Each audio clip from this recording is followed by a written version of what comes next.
火を当てる際のポイントは、沸騰しているところに魚介類は落とすと。魚介類の臭みを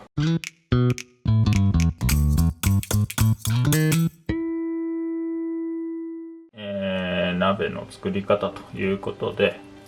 この辺ね、今日はブリだとか白子だとかカブだとかセリだとか冬の食材使って、鍋の作り方を紹介しようかと思います。今日作る鍋は、西京味噌と酒粕を使ったね、ちょっと甘めの鍋なんですけれど、鍋のね作り方、醤油味でも塩味でも基本は変わりませんので、一つね参考にしてくださいと。鍋をね作る際のポイントの一つはこれね、まず魚介類の臭みをいかに抑えるかということなので、まずはねこの辺牡蠣だとか白子を使う場合は、臭みの下処理してくださいと。で、これはねだいたい 5% 程度の塩水ですね。塩水を作って、そこでね内臓系の魚介類はこの塩水につけてまず臭みを抜きますと。で、鮮度が良ければ塩水で十分臭みは抜けるんですけれど、もしね若干匂いが気になるようでしたら、これはねお酒ね、ちょっとお酒を加えておくと臭みが抜けやすいので、5分から10分ほどですかね漬け込んで、それから料理していきますと。続いてねこちらはブリなんですけれど、ブリだとかねこういう魚の切り身の場合は、塩水に漬け込むよりも直接ねこういった形で、塩を振って、塩のね浸透圧で臭みを抜いてしまいますと。そうで、これねスーパーで買ったブリなんですけれど、スーパーで買うとね鱗の処理が甘かったりだとか腹膜がくっついていたりだとか、こういったね下処理が不十分な場合があるので、こういった処理もね、後ほど紹介しようかと思います。10分ほど経ちましたら、一旦ねここで牡蠣と白子はざるにあげますと。でね、人によってはね牡蠣牛乳で洗ったり片栗で洗ったりする方もいらっしゃると思うんですけれど、その辺はね好みの下処理方法で、臭みを抜いてくださいと。ブリはねこう振った塩が身に馴染んで身の表面に水分が浮いてきましたら、この水分を一度水で洗い流します。まずはこっち、牡蠣と白子の方の下処理からしていきましょうか。で、これはね湯引きといって、熱湯にさっと通して、氷水に落とすだけと。網か何か使ってさっと湯に通してで氷に取ってくださいと。ではこれねこの表面の汚れを落とすっていうイメージなので、中まで火を入れる必要は全くないので、2、3秒でね、お湯から上げてで、氷に落とすと。続いてね白子なんですけれど、白子はねこういう感じでね、こういう太い筋で白子同士っていうのはつながっているので、この筋がね意外と食感が悪いので、この筋を、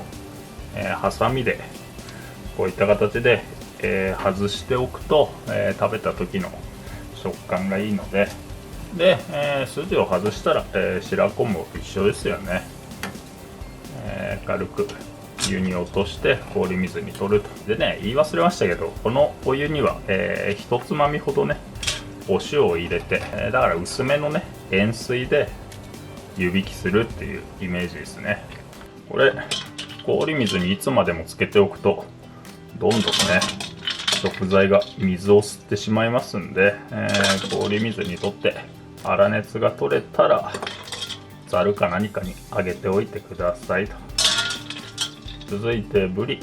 の下処理していきますと。でブリに関してはねこれ適当な大きさに切って、白子と同様に湯引きにしてもいいんですけれど、このね最初にちょっとお話したここにしっかり鱗が残っていまして、でねブリの鱗ってね湯引きだと落としづらいので、今回はね、湯霜ではなくて焼き霜というね、ちょっとバーナーで炙って鱗の掃除をしようかと思いますと。この腹膜はね食べられなくはないんですけれど、僕は気になるので、腹膜をこういう感じでね包丁で取り除いてしまいますと。そうでね、これも切り身の状態になってるとね、腹膜って非常に取りにくいので、包丁をうまく使って腹膜を削いでくださいと。お腹の部位を買うとね、当然あばら骨が残っているので、これね、あばら骨、包丁でね、こう外してもいいですし、骨当たりでね、こういった形で抜いてもいいですしと。腹膜を処理できたら食べやすいね、大きさに一度カットしますと。ここからこのブリの身を焼き霜にしていきますと。焼き霜にするときはね、ブリを並べてバーナーに当てて、氷水に落とすと。で、今からねバーナーで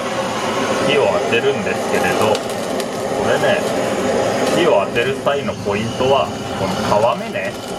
皮目に強めに火を当てる。こういった形ですよね。このブリの皮目に強めに火を当てて、身の方はねそこまで強く当てずともって感じなので、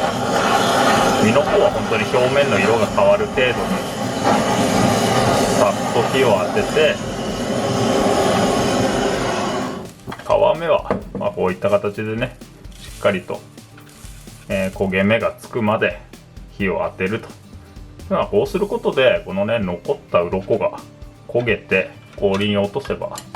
きれいに掃除ができますんで、ここからねこの皮目に残った鱗をこの水の中で取り除くと。結構ねブリなんかは見えないだけで細かい鱗が残っているので、だからこの鱗のね処理だけはしっかりとするようにした方がいいかなっていう感じですかね。このね、だからブリの鱗をね、これ油脂もで取ろうとすると、結構しっかりめに身に火を入れないと落とせないので、バーナーとか火力の強い高温で炙った方がこのね鱗が焦げて浮いてくるので、落としやすいかなとは思いますかね。ここまでが、魚介類の下処理ですと。続いて野菜の下処理をしていきますと。野菜はね適当な大きさに切って、あとネギなんかはそのままでいいんですけれど、根菜類だとかね、こういう葉物だとかは、軽くね下茹でして、アクを抜いてと適当に切るだけですね。鍋について少しお話ししますと、僕の中でね鍋というのは大きく2つに分けられると思っていまして、1つはね、素材そのものを楽しむ鍋と。こういうのは、例えばフグの鍋とか、あとすっぽんの鍋だとかね。だからフグの出汁、すっぽんの出汁っていう素材が、主役となるね素材が決まっていて、その素材の味を楽しむっていう鍋が一つ。もう一つは、寄せ鍋系というかね、いろいろな食材から出る味を楽しむ鍋と。だから今日作る鍋なんかはね寄せ鍋系ですよね。ブリだとかカキだとかね、白子だとか、それぞれの食材の味が合わさって、美味しく食べられるっていう料理っていうイメージで、このすっぽんだとかフグだとか、その素材単一の味を楽しみたい場合には結構ねこの野菜の組み合わせを考えないと。例えばあまりね香りの強すぎる野菜を入れすぎると、フグだとかの旨味とか香りが隠れてしまうというか、フグ鍋だったら、フグの美味しさを際立たせるような野菜を組み合わせた方が僕はね美味しいと思うんですけれど、今日作るような寄せ鍋系の鍋は、野菜はね何を入れても比較的美味しく食べられますんで、入れる野菜はもう好みで、カブじゃなくてもね白菜だとか椎茸だとか、入れてくださいと。キャベツが入ってもいいと思いますし、別に豆腐を入れてもいいと思いますし、好きな食材入れてくださいと。セリはねこれね、根っこに近い部分とこの葉っぱの部分とで、2つに分けるといいですかね。セリに関してはねこの根っこが結構美味しいので、この根っこの部分がどうしても土が残ってるので、最初にねこの土をよく洗い流しますと。これねセリの根はどうしても入り組んだ構造をしているので、こういうね竹串なんかを使って水の中でね根の間を掃除すると土がしっかり落とせますので、この掃除ねしっかりしないと土臭いせりになってしまうので、この作業はね多少手間なんですが、しっかりと掃除した方が仕上がりは良くなりますかね。そうしましたら野菜下茹でしていきます。せりをね下茹でするかしないかに関しては結構ね賛否両論あると思ってまして、せり鍋ってあるじゃないですか。ああいうね本当にせりを楽しむっていう感じの鍋だったらこのね下茹では必要ないと思うんですけれど、今回みたいにね他の食材と合わせる場合はせりがね主張しすぎる気がするので、さっとね下茹でまでいかないぐらい1秒か2秒お湯に落としてで、氷水に取ります。これまあどっちにしろねこの後火を通すので、このくたっとするまで火を入れる必要はなくて、さっと通してもうお湯に落とすと、なのでもう本当にこういった感じですよね。お湯に一瞬つけて、すぐ氷水に取ると。こっちのね根の方がどうしても癖が強いので、根の方だけやって葉はね生のまま鍋に入れてもいいのかなとは思いますね。氷水に落としたらあとは水気を軽く絞って、ざるか何かにあげてくださいと。続いてかぶですね。かぶはねこれ水に落として、沸騰させて、1分ほど茹でると。これね人によってはおそらく米のとぎ汁だとかね使ってしっかりアクを抜くなんて方もいると思うんですけれど、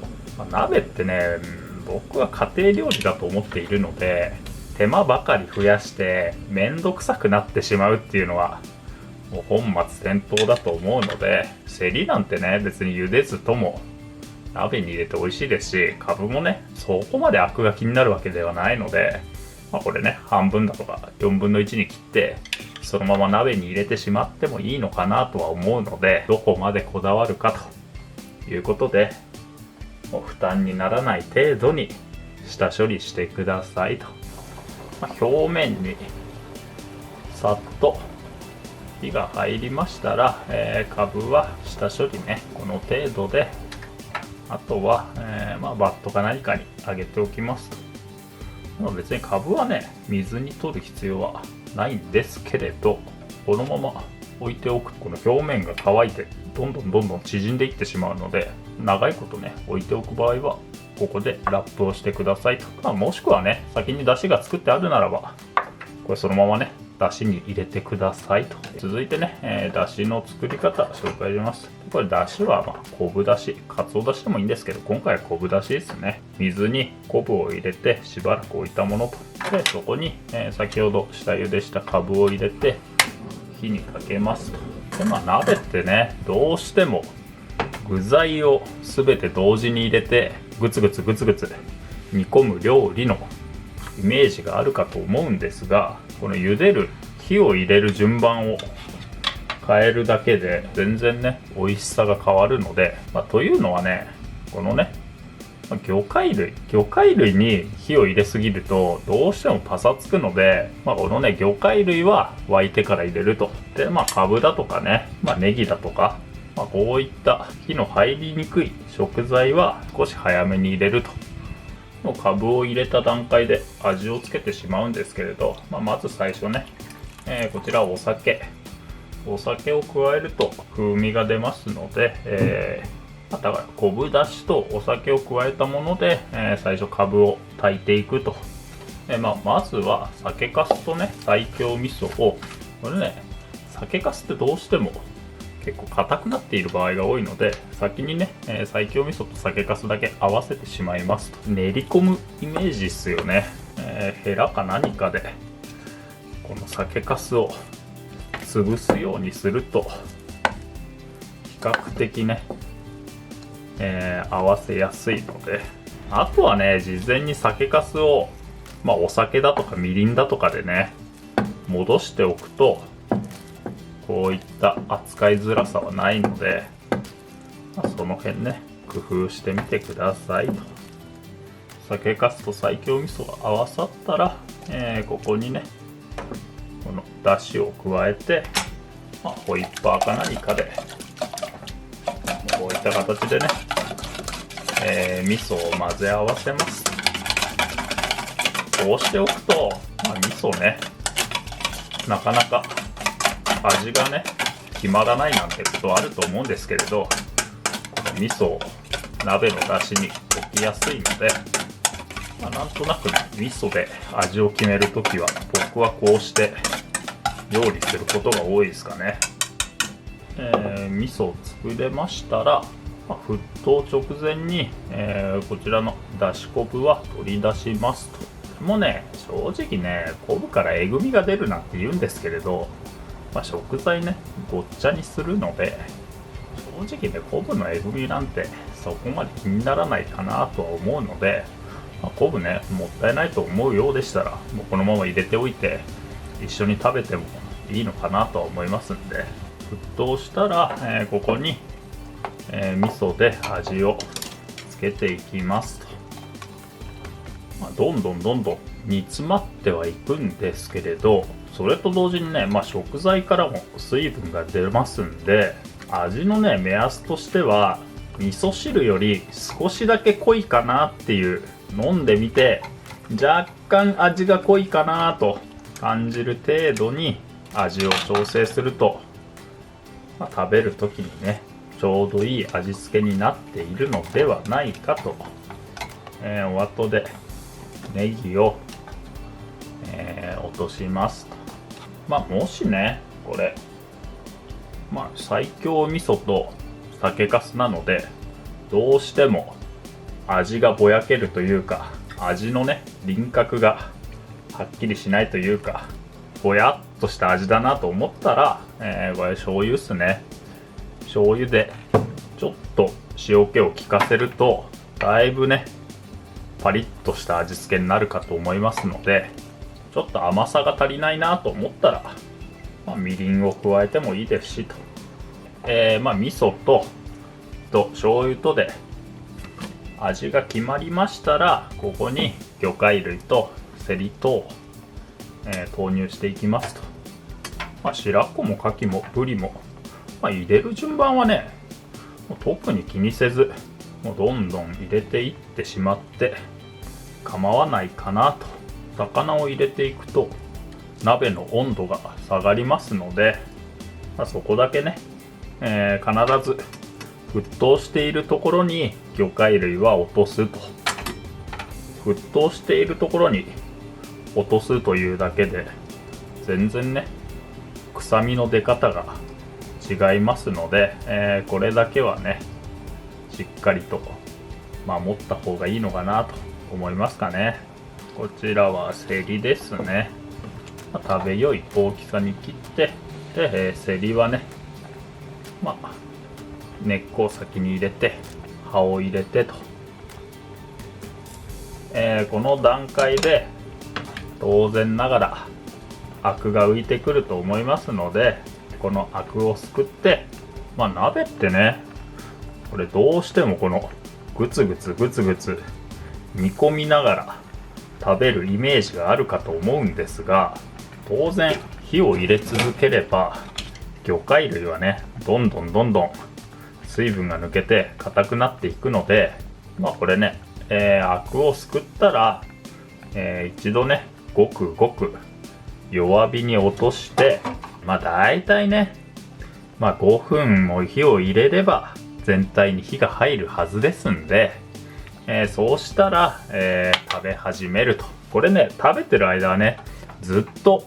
火を入れておくというよりも、土鍋なんかはね保温性が非常に高いので、10分ほど火を入れたら一旦ね、火を止めて、で余熱で十分温かいと思うので、その鍋をみんなでね取り分けながら食べるのが良いのではないかと思いますので、お召し上がりくださいと。西京味噌ってどうしてもね、味が甘ったるくなりがちなので、薬味で柚子だとかあと生姜だとかね用意しておくと食べ飽きずに鍋を楽しむことができるんではないかと思いますので、一緒に用意してみてくださいと。ということで西京鍋、鍋の作り方でございました。以上です。